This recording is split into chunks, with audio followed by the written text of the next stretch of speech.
Hey, Lana Rivers here. You guys ready to lick the boots of the bureaucrats that just jailed us? You ever fight a brute with a tiny head?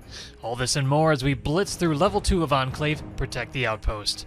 Before we start, if you're doing a single segment run continuing from Imprisoned, it would be at this point you start spamming enter like crazy to skip through menus and cutscenes. There's no need to worry about equipment selection for this level because at this point they don't give you the choice. However, if you are doing a level run and revisiting the level, to recreate this scenario, make sure you are playing as the knight and only have a basic sword and wood target equipped. Unequip anything else.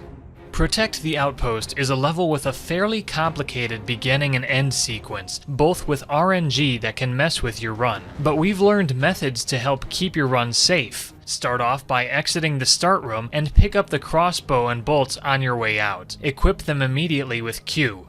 As you come outside, you'll be ambushed by goblins. You'll also notice a cannon to your left, which you'll be using to blast open a new area. Make a quick cannon shot your first priority. However, you'll sometimes run into an issue where the goblin that jumps out can block your cannon fire, costing you valuable seconds where you'd need to fire the cannon again. To mitigate this issue, try to make killing this goblin the very first thing you do when stepping outside. As he was jumping down, he hurt himself a little, so usually he can be killed with a single crossbow bolt to the body, and it doesn't need to be a headshot. It might not always work, but then again, he might not always get in your way. Still always worth taking the shot.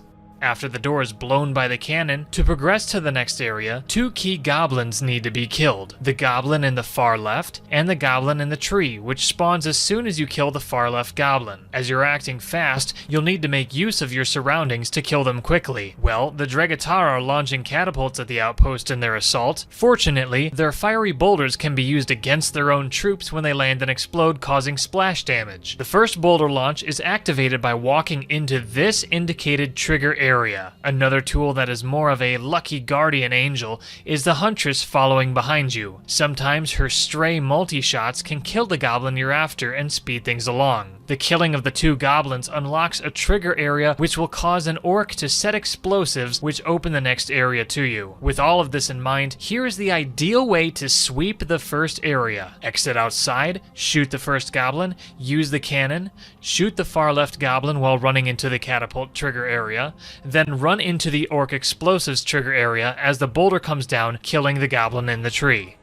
Pulling this combo off yields maximum time efficiency. Now up to this point, there's always going to be complications. Sometimes the far goblin is stubborn and doesn't want to charge you. Sometimes what you thought would be a headshot ends up whiffing. Sometimes the tree goblin stays in the tree. And sometimes the goblins are outside of the catapult boulder's area of effect. Some of these situations are common, but proper adaptation could mean you don't take much of a time hit at all. As soon as the explosive trigger occurs, indicated by the orc's laughter, you want to collect the health potion dropped off that far left goblin and collect 2 purses of gold totaling 10 gold coins. 10 gold is what you need for the equipment build out for the next level, and the potion will come in handy as we exploit a high drop later in this level. If the potion is too far away from the explosion area, it's still very possible to finish this level without it, but you'd be taking a risk of death.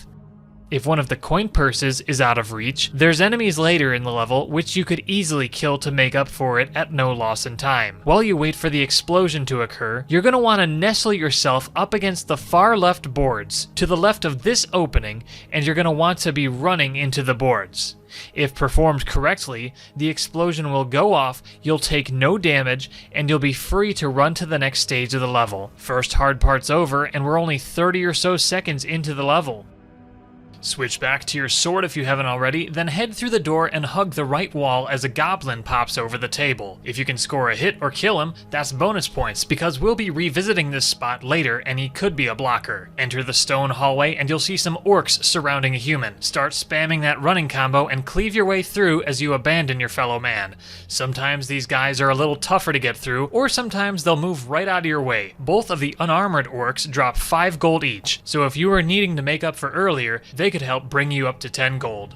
Continue through the hall and enter the room with the red stairs. Head up, dodging around the orc on the first flight and jumping occasionally, as this is a good spot to score some super jumps. Jump across the final section to avoid colliding with an enemy and move into the final stairs. An orc will greet you by shoving a box at you, so you'll want to move in a tiny bit further to avoid getting hit and pushed. Run right into the orc while doing a running combo and you'll be clear the rest of the way up. At the top of the keep is a trigger area which will trigger a cutscene as soon as you get to it. Be ready to shift your hand and spam the enter key to skip the cutscene. After the cutscene is over, you'll be inside of the keep.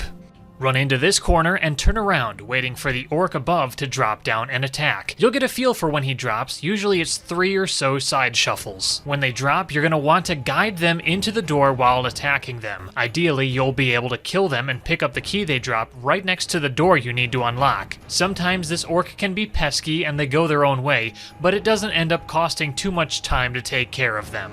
Open the door, and here's where the first threat of death is. Instead of backtracking, we're gonna straight up jump off the building, onto a little platform sticking out of the wall, and down to the first door we opened. This is why you have that potion from earlier. The first jump shouldn't usually do damage, but the jump to the door can kill you. Ways to mitigate this is through trying to hug the wall when you land. There's a chance you can avoid all damage by falling a certain way, but most of the time it comes down to luck. If you have a potion still, use it now. Even if you're basically full health, it's best to get rid of it. Head back through like we did in the beginning, making sure to avoid or kill the goblin if it's still up, and we get to the last trigger area of the level. As soon as you stand on here, a single orc will use his godly anime strength to guide a battering ram through the gate. Now we head into the final part of the stage, killing the assault leader, Bourget. The quickest way to do this is with your light crossbow, trying to hit him in the head. The problem is, he's extremely far away, so his head is such a small hitbox. He's also wearing armor and a shield, so anything that isn't a headshot will do minimal damage, if any. To help with the firing, I go into first person mode, pressing G. If you're able to get 2 headshots on him, you'll take him out. I've found sometimes though, if you fire from too far away, he may abandon his post at the catapult and charge you, shield at the ready, forcing you to engage with him in close quarters. All there's left to do now is kill 3 particular enemies, the 2 goblin archers in the back, and the 1 orc closest to the catapult. The goblins stand still as they load up their arrows, so it's relatively easy to get a headshot on them, but missing could cause them to shift around, and turn into a little bit more difficult target. The orc is a little trickier to get a headshot on, and I usually save him for last, killing him with my sword. You can quick switch to your sword and start spamming attacks to get 1 running combo off before the knight reaches for his shield. After they're all dead, wait to lose control and hit your split on the fadeaway. Great job protecting the outpost. I'm sure the princess will be totally forgiving. Be gone. Now you have a new assignment. Escort the merchant Marcus through Selenheim as he collects his account book and treasury. I'm Landon Rivers, and I'll see you there.